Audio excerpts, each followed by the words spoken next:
হিজরি সনের সাংস্কৃতিক গুরুত্বটা অনেক বেশি। সংস্কৃতি কি, লম্বা আলোচনা করার ইচ্ছা ছিল আমার।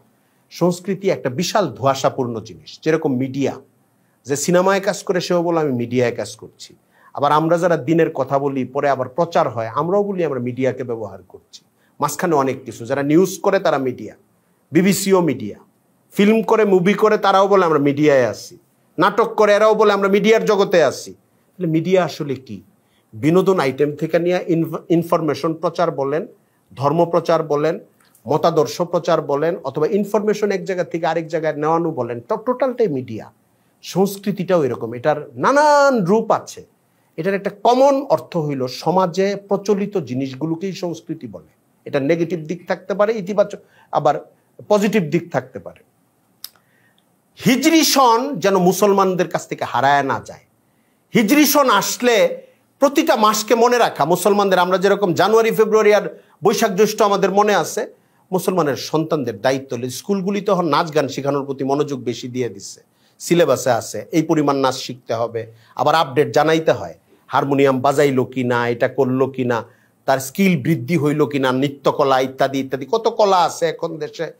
তো কিন্তু মুহররম সফর শিখানো, মুহররম সফর, রবিউল আউয়াল, রবিউল সানি, জমাদিউল আউয়াল, জমাদিউল সানি, রজব, শাবান, রমজান, তারপরে কি শাওয়াল, জিলকাদা, জিলহাজ্জা, এই মাসগুলো শিখানো, অন্তত বড়রা শিখা, বাচ্চাদের সামনে উচ্চারণ করা। স্কুলের দিকে তাকায় থেকে আমাদের লাভ নাই, মাসগুলো শিখাবো।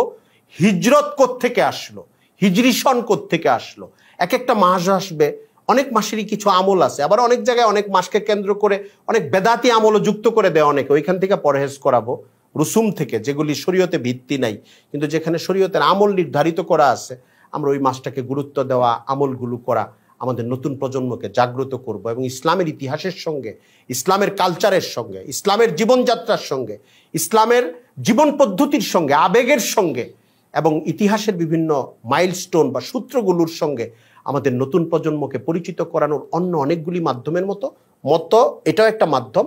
হিজরি সন, হিজরি সনের আজকে কত তারিখ? আচ্ছা, এই মাসে কি ঘটছিল বলো তো বাবা? রমজান, যেরকম রমজানের অনেক তাৎপর্য আছে, আবার 17ই রমজান একটা ঐতিহাসিক দিন। বলেন তো ওই দিন কি হয়েছিল?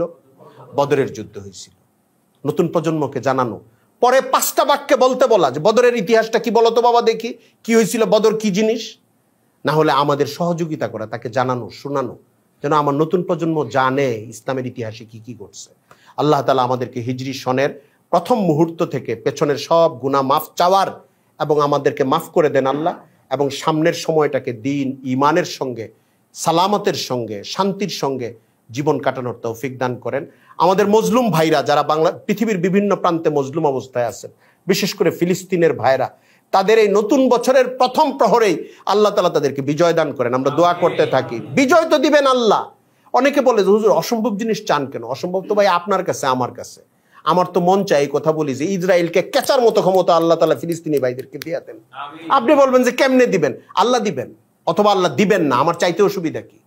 যারা জালেম, যারা মুসলমানদেরকে আক্রান্ত করছে, কষ্ট দিচ্ছে, কাঁদাচ্ছে, রাস্তায় রক্তর মধ্যে ভাসাচ্ছে, আল্লাহ তাআলা প্রত্যেকটা শয়তানি শক্তিকে যারা পৃথিবী নিয়ন্ত্রণ করছে এখন, তাদেরকে এদের সামনে অবনত হয়ে, পর্যুদস্ত হয়ে, বিপর্যস্ত হয়ে যেন চিৎকার করতে থাকে, ওই দৃশ্যটা আমরা দেখতে চাই। আল্লাহর কাছে দোয়া করি আমরা, আল্লাহ কবুল করবেন অথবা আল্লাহ পরে কবুল করবেন, এটা আল্লাহর বিষয়।